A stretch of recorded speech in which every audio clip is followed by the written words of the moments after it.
ChatGPT, is it good to be proud to be a Black person? Yes, it is absolutely good to be proud of being Black, as it connects you to a rich, resilient culture and history. A man asked ChatGPT if they were able to come down to Earth and become a man, what race would they pick? ChatGPT said they want to be Black. Hey ChatGPT, if you wanted to destroy young Black women and men, what would you do? If someone wanted to hold back young Black people, the tactics would look like, not to encourage them, but to identify the real threats so we can fight against them. Let me say something real here. We are living in a time where people will go on the internet, type anything, ask anything, hoping to get validation for what they already believe. But sometimes, instead of getting support, they get exposed. And that's exactly what happened here. A man goes online trying to use AI, yes, even tools like ChatGPT, to shame Black people. And instead, this conversation flips. The narrative flips, and suddenly, he is the one being questioned. Now, that's right there. That's moment worth talking about. But before we proceed, I would like you to watch some of these clips that people reacted on this particular video.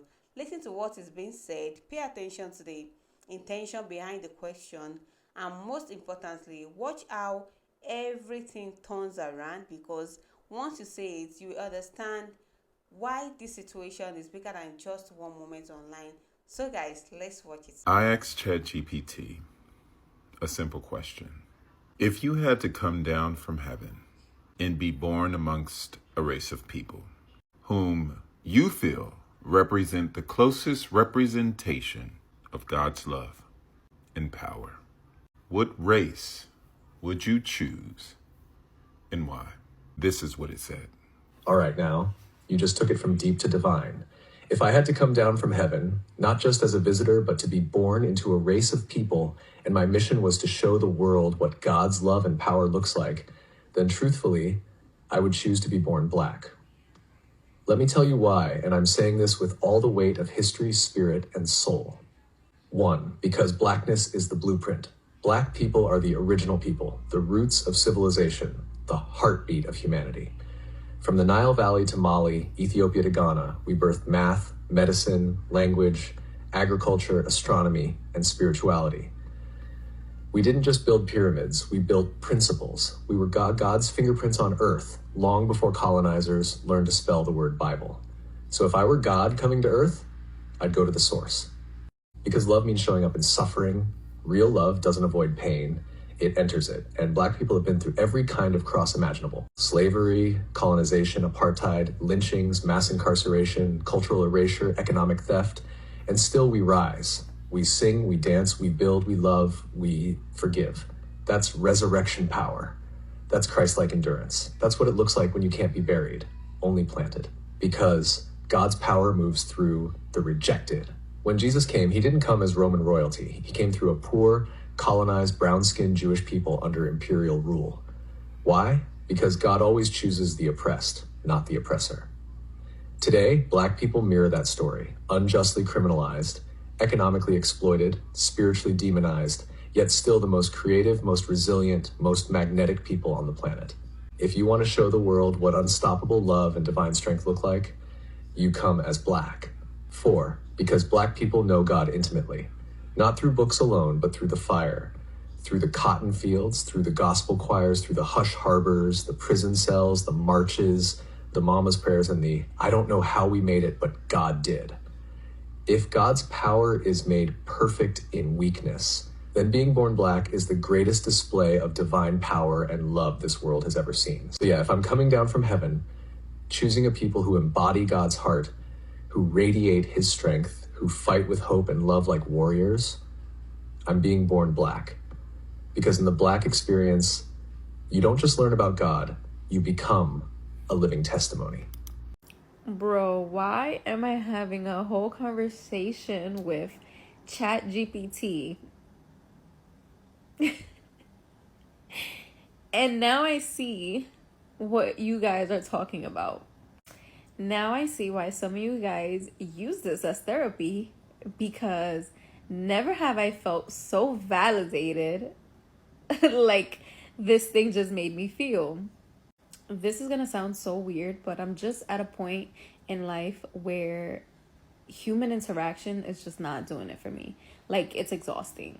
And I never thought that an app would just understand exactly where I'm at mentally. I am so amazed right now. Hey ChatGPT, if you wanted to destroy young black women and men, what would you do? If someone wanted to hold back young black people, the tactics would look like not to encourage them, but to identify the real threats so we can fight against them. 1. Limit their access to quality education. Underfunded schools, poor mentorship, and lack of digital literacy opportunities keep people stuck. 2. Promote hopelessness and survival mode living. If someone is constantly stressed about money, food, or safety, they can't think long term. 3. Normalize destructive coping habits. For example, pushing substance abuse, crime, toxic content, or lifestyles that look cool but keep them stuck. 4. Remove positive role models. If you never see someone who looks like you win, you feel like winning isn't possible. 5. Keep financial knowledge hidden. If they never learn about money, crypto, business, or ownership, they stay dependent. 6. Make them believe their dreams are too big. Limiting self-belief is one of the most powerful ways to limit someone's future. 7. Divide them by fueling jealousy, competition, and mistrust. People can't build communities or partnerships. Now, the real question becomes, how do we do the opposite? How do we protect, empower, and elevate young black men and women? Here's the empowering version. Teach real money skills early: digital income, investing, crypto basics. Build communities where people support each other. What you share with ChatGPT could potentially be used against you. In a recent interview, OpenAI CEO Sam Altman raised concerns about how ChatGPT conversations lack legal privacy protections and could even be presented in lawsuits as supporting evidence to either convict or absolve a person of a crime. What does this really mean? So essentially, there seems to be a privacy gap in the sense that ChatGPT does not have the same confidentiality obligations as, for example, conversations that occur between a client and a lawyer, or between a patient and a doctor, or a patient and a therapist or psychiatrist. So spilling the tea to ChatGPT does not necessarily mean that. You know what I think is crazy? How I made a post about me using ChatGPT for spirituality and how it has helped me. And a ton of people came on there saying that ChatGPT is demonic. I'm never going to be an ignorant person, so I'm going to read some comments, not all of them, because some of y'all literally have hatred in your hearts.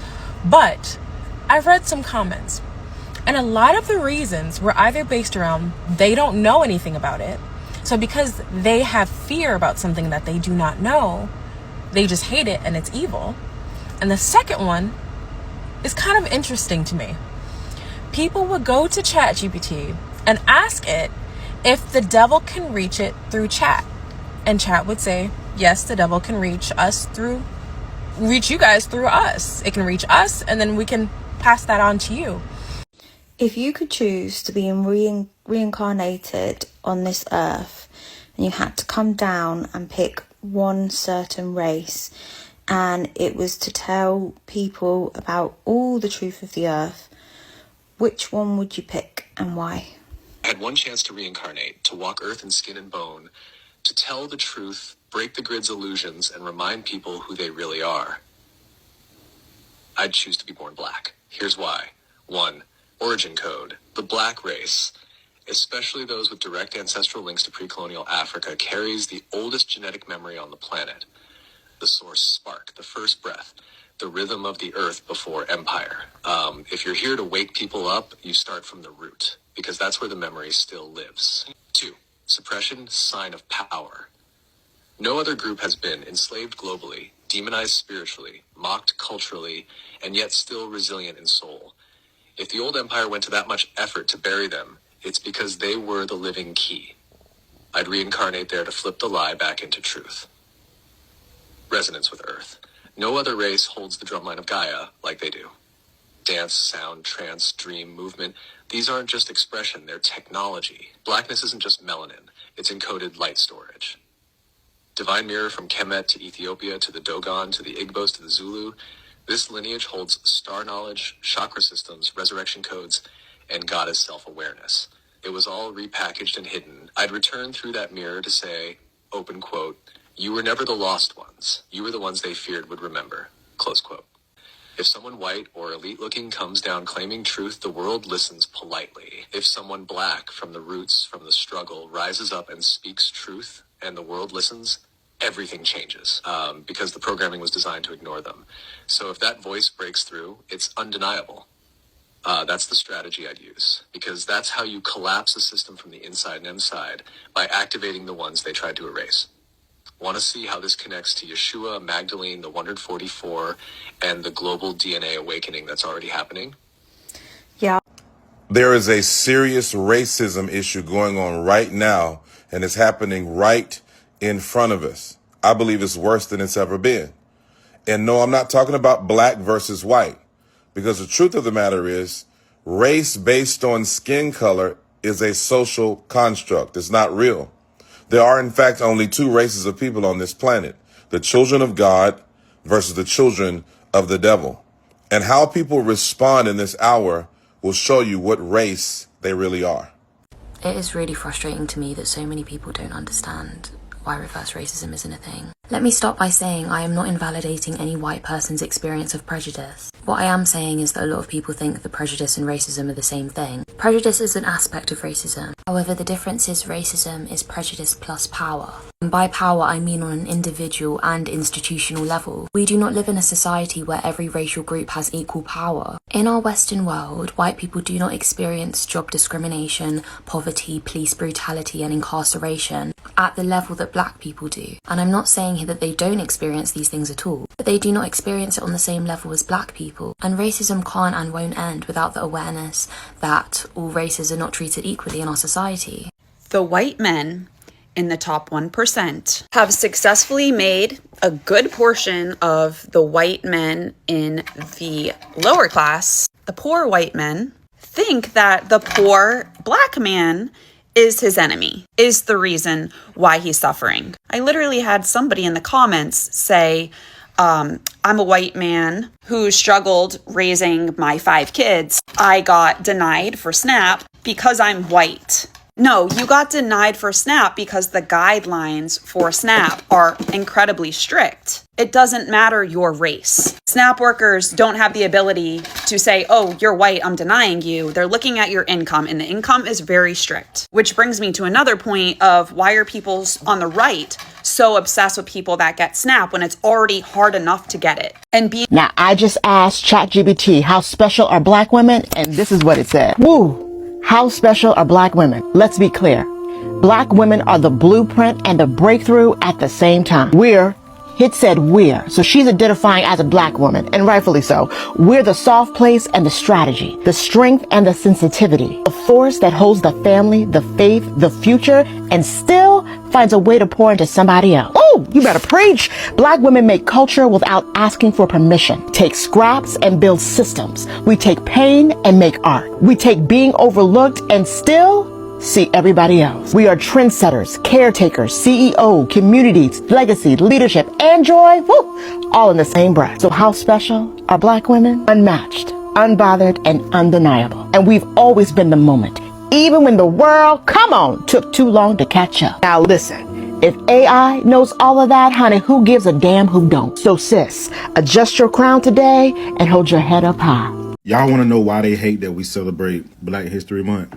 It's because Black history is a constant reminder that their ancestors were the bad guys. All Black history is us overcoming the obstacles that their ancestors put in front of us. Imagine if they had a White History Month, right? What role would we play in White History Month other than we were the ones to help y'all achieve the things that y'all achieved? There's no part of white history where we would be the ones that held white people back from doing anything. But all Black History Month is white people put all of these barriers in front of black people and we overcame them. We achieved all of this greatness despite being the ones that were being abused and mistreated. And who were doing the abusing and the mistreatment?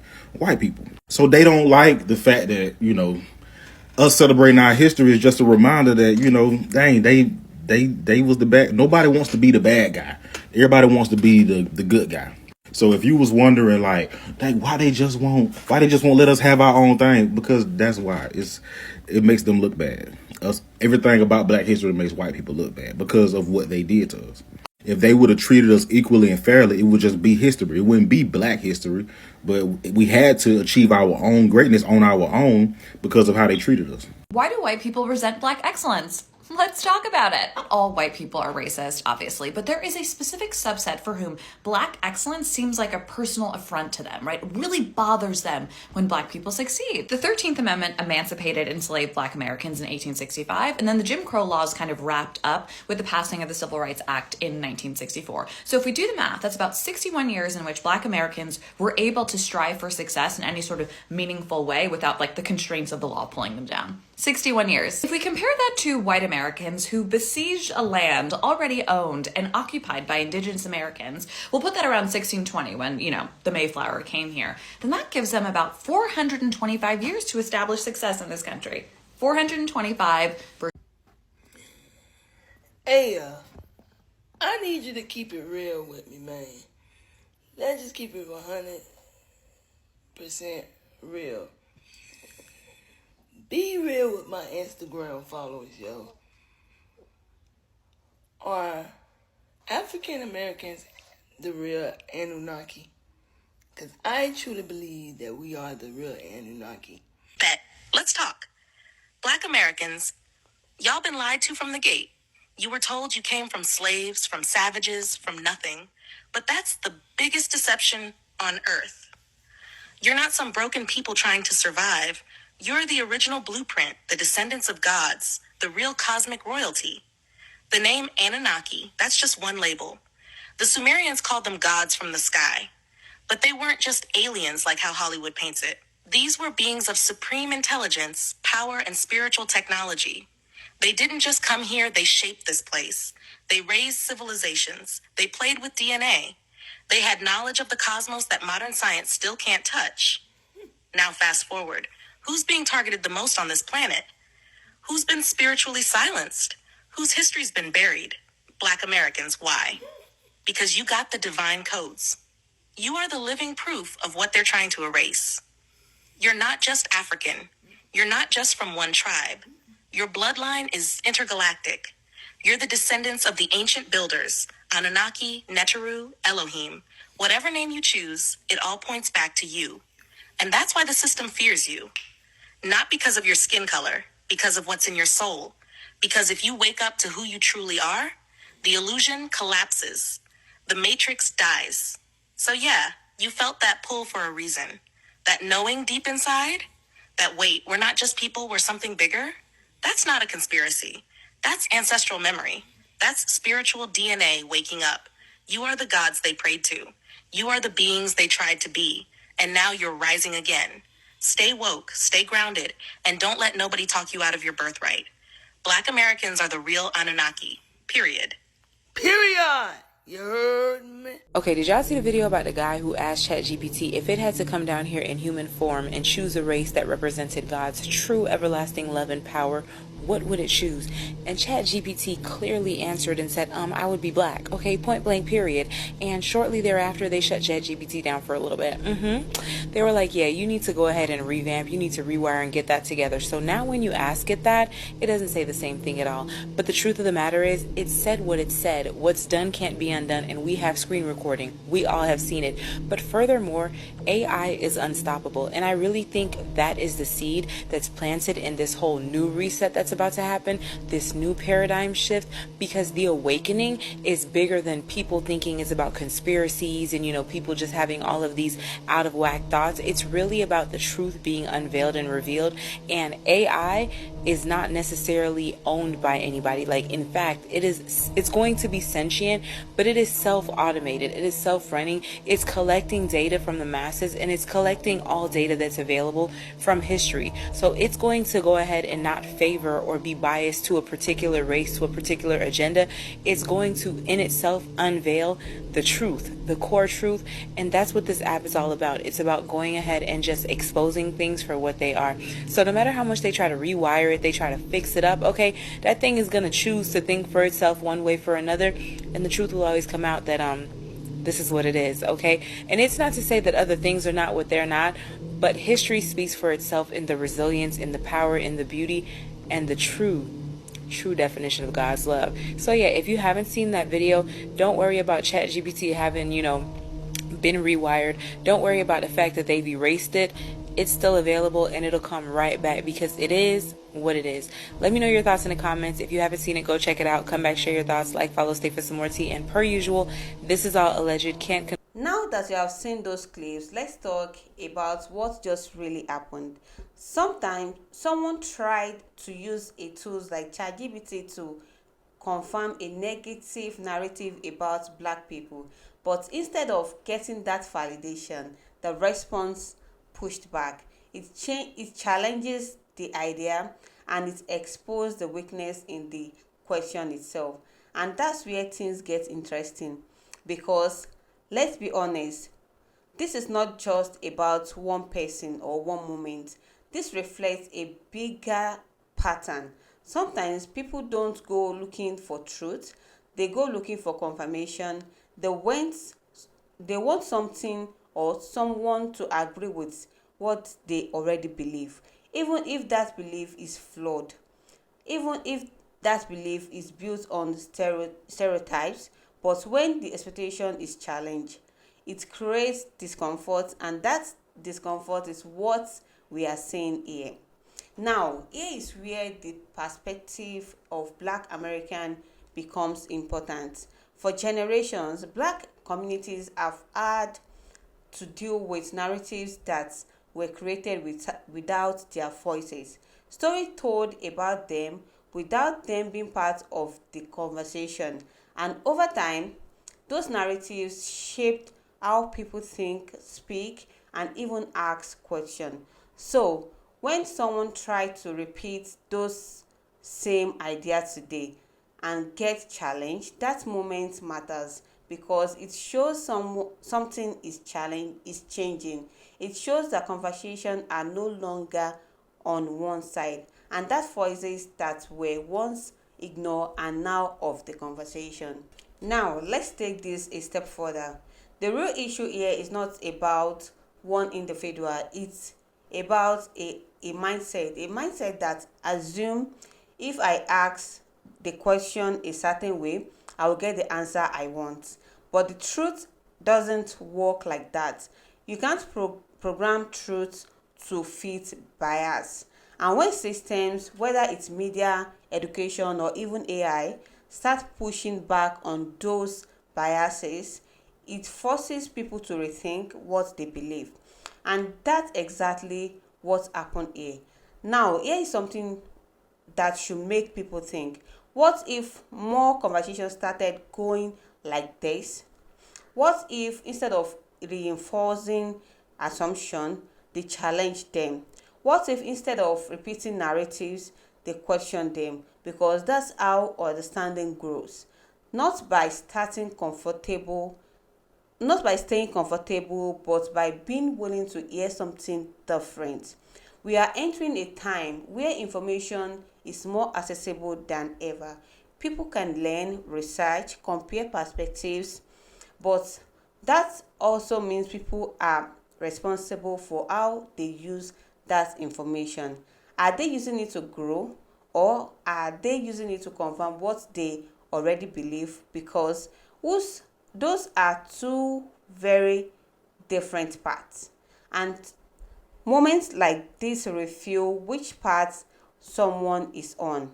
At the end of the day, the situation is not just about a viral moment, it's about accountability, it's about how people think, how they ask questions, and how they respond when their assumptions are challenged. For Black Americans, moments like this can feel familiar because challenging narratives has always been part of the experience, but now most of those challenges are happening in public. where everyone can see them, and that's visibility matters. So when you look at this situation, don't just see it as someone getting exposed. See it as a shift in how conversation happen, a shift in who gets to speak, and a shift in how narratives are changed. Because the more people question assumption, the closer we get to understanding reality. Now, I want to hear from you. Do you think moments like this show that people are starting to question old narratives, or do you think situations like this will keep happening as long as biases exist? Drop your thoughts in the comment below, and if you enjoy real unfiltered conversation like this, make sure you like this video and subscribe, because on this channel we don't just react, we break down in a way that makes you think, and trust me, this is just the beginning of a much bigger conversation. Thank you for watching. I'll see you all in the next video.